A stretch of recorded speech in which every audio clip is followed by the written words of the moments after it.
Hello and welcome back to another video. I'm being a little bit risky here. I've got my laptop on my lap and a cup of tea in my hands and I'm ready to film another video. Now, I did actually film this video yesterday and I talked for about half an hour in front of the camera. It went on for quite a while and then when I turned the camera around I realised I didn't press record, so that video isn't happening, but I'm doing it again today. But in hindsight, I realised that it didn't have to be half an hour long. I could make the video so much shorter, and I think I hadn't thought about the idea well enough. So that most of the video, I imagine I was spent looking down at my laptop like this, as opposed to talking to you at the camera. So I'm going to make a few tweaks and changes to what that video was. The video that I had filmed yesterday, I went through my to-be-read list on my Goodreads thing, and I picked out 15 books to talk about. I categorised 5 books of sort of climate/nature related books or fiction, and then I picked 5 translated books, and then I picked 5 books I don't even remember adding to the list, so miscellaneous books. I went through and I talked about all those books, why I added them or why I thought I might have added them, and whether or not I actually want to read them or not. And then at the end of that video, I chose 5 of the books that I wanted to make a concerted effort to read in the next coming year. I'd said a year because at the moment I'm in no position to buy any new books, so it's not likely to happen anytime soon. But I wanted to make this video to kind of hold myself accountable to reading more books from my Goodreads TBR, because I so seldom do it. I add them and then they kind of fade into obscurity in that list. I also have this thing where I like my Goodreads TBR to be less than my read list of books on Goodreads. But the only way I sort of circumnavigate that is I add other lists on other websites. So really, it doesn't work out how I kind of imagine it would. So anyway, what I'm going to do for this video, rather than go through 15 books and talking about them whilst looking at my screen, I'm going to talk about the 5 books that I ended up choosing to make the effort to read in the next coming year. If you would like to take a look at my to-be-read shelf on Goodreads, I always leave a link to my Goodreads down in the information box below the video. So you can find the whole list there, and you can kind of maybe guess about what books I talked about in my last video that don't make it into this video. Anyway, today I'm going to talk about 5 books from my Goodreads TBR that I want to make an effort to purchase, or at least borrow from a library, over the next year, and read and hopefully talk to you about when I get to them. There are 285 books on my want to read list on Goodreads. When I went through some of these yesterday, I had initially picked out some that I thought I might talk about, and then some of them, when I went onto the Goodreads page to remind myself of what they're about, some of them got me really excited, and I was like, oh, I need to read this. So those are the books I'm going to talk about today. The first one, this one I think is key to my wanting to read and to my must read over the next coming year. A lot of friends on my Goodreads have added it to their sort of wish list or wanting to read list, and only one of them have actually read it, and they gave it a 4 stars, which is a good sign. It is an Indian novel called Latitudes of Longing by Shubhangi Swarup, and the cover, I'll put it here, I think, is absolutely gorgeous, and kind of that is a selling point enough. It's published by One World. It came out earlier this year on May the 5th. So this book is, it's set in India, but it travels from lots of different facets of India. So it says it's got island, valley, city, snow desert, and it tells a love story of epic proportions. It's got sort of different, it seems to have different characters whose lives are interweaving, which I love, and the characters are interesting. We've got a scientist who studies trees, a clairvoyant who speaks to trees, a geologist working to end futile wars over a glacier, octogenarian lovers, a mother struggling to free her revolutionary son, a yeti who seeks human companionship, and a turtle who transforms first into a boat and then a woman, but also the ghost of an evaporated ocean, as restless as the continents. So it's kind of got this examination of relationship with nature, but I think it also has the characters' relationships with each other, which, this book just sounds perfect. This is the sort of book I love.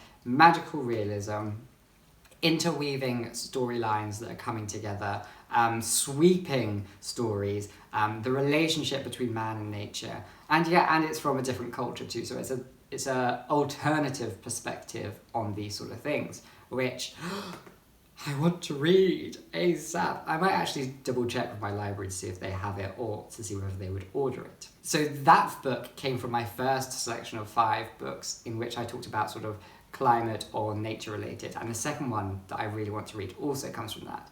This second one is an Australian book, and I probably should read more Australian fiction because I think it's a very important part of English language literature, but oftentimes gets overlooked, particularly by me.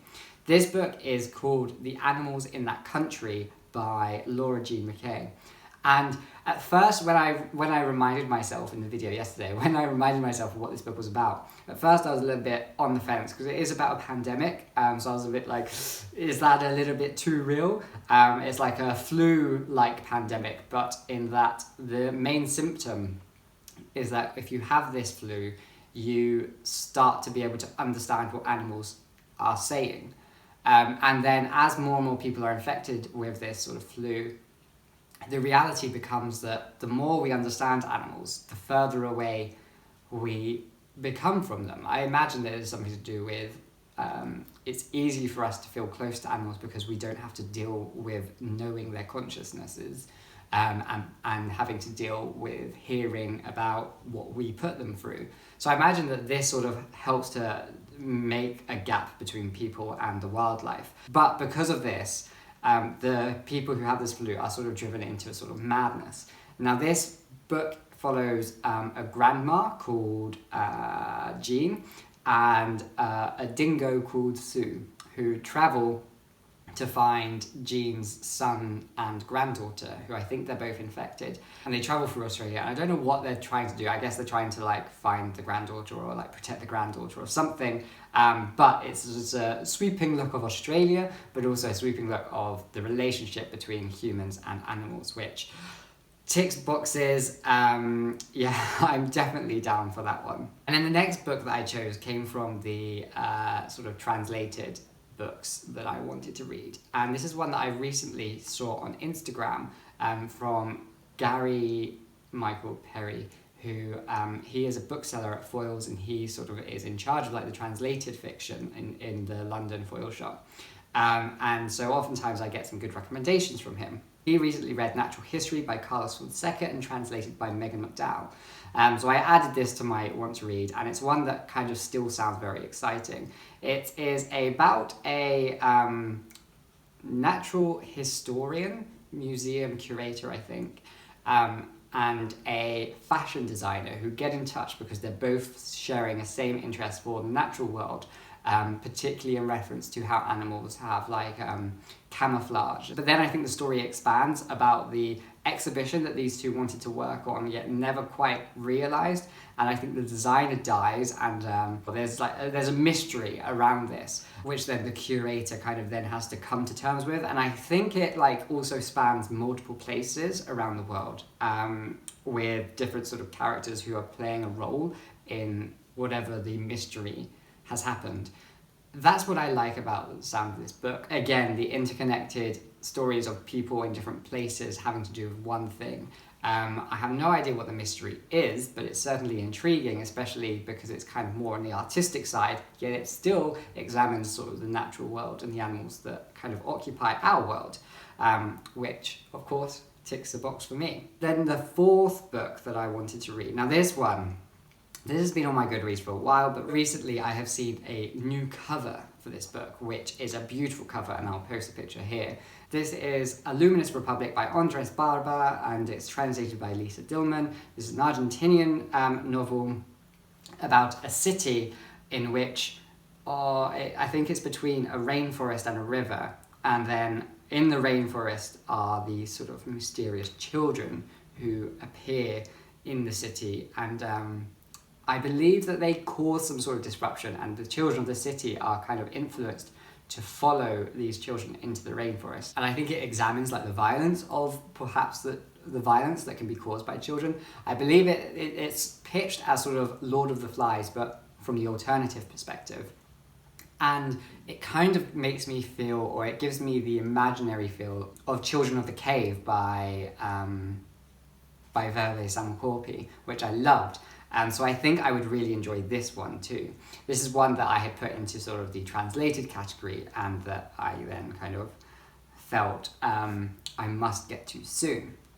And then for the fifth book, the final book, I had originally wanted to choose One, No One, and 100,000 by Luigi Pirandello, because of course Pirandello, I loved 6 Characters in Search of an Author, and the translator is William Weaver, who is one of my sort of favourite translators because of the work that he has done for Italian books in translation, like historically. So that book kind of seemed key, but then I figured that I should probably read one of the books that I had put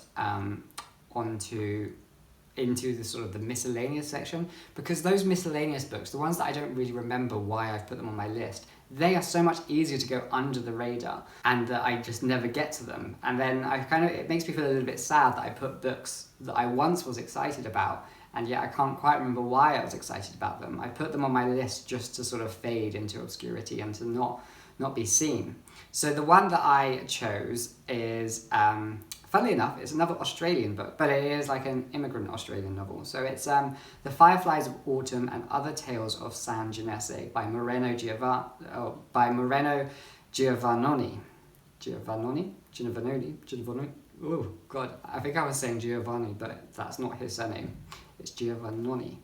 Now this is described to be similar to Gabriel Garcia Marquez and to also Italo Calvino, in that it's sort of magical realist, focusing on like a small town, which is San Ginese, and then kind of like and focuses on multiple different characters who kind of move about this town and are affected by each other. I believe it also is, and I believe that whilst it focuses on the space of San Ginese, it has an overarching question of the emigration process to Australia, or whether or not it was a mistake to have made, or whether it was a good thing. So some of the characters of this book are Tommaso the Killer, the Angel of Sadness, the Imbecile Daughters, and the Adulteress. I don't know whether they do get names or whether they just stay as their sort of archetypes, which would be very interesting considering the Italian connection with Commedia dell'arte.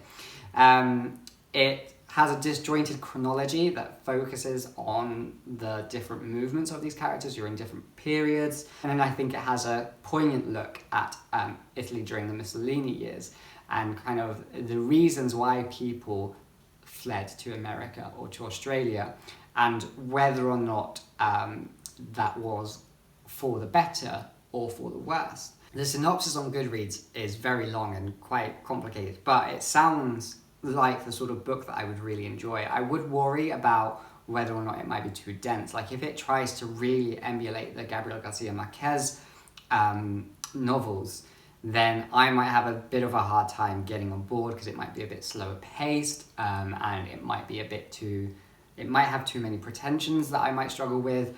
But however, I do feel excited about this one, and I do think it has a lot of potential to be one that I would enjoy. So those are 5 books from my Goodreads want to read shelf that I really want to make an effort to get to in the coming year. Thankfully, Christmas is just a few months away, scarily. So these are probably books that I will put onto my sort of Christmas list from my family to give as gifts. And yeah, there are so many other books in here, so maybe I might make another video about this in a few months' time where I talk about some of the other ones that are on my list, because like there's one which, like there was one called Lovers, which is a French novel. There's a sort of a Chinese queer novel called In the Face of Death We Are Equal. All of these ones are ones that I do really want to read, and that I need to remind myself exist on my want to read shelves, but that so easily I can forget about. So yes, this sort of video is a very good way of holding myself accountable for reading the books that I do want to read and not always getting swept up with the latest trend or the latest book that everyone's talking about. Which of course is fine to do, and I enjoy doing that, but sometimes I get burned by doing that. So many bad books I've read recently. Well, not bad books, but meh books, you know. So anyway, that's it for this video. Hopefully I can update you on these books sooner rather than later, but we shall see. And I'll see you again soon for another video. Bye bye.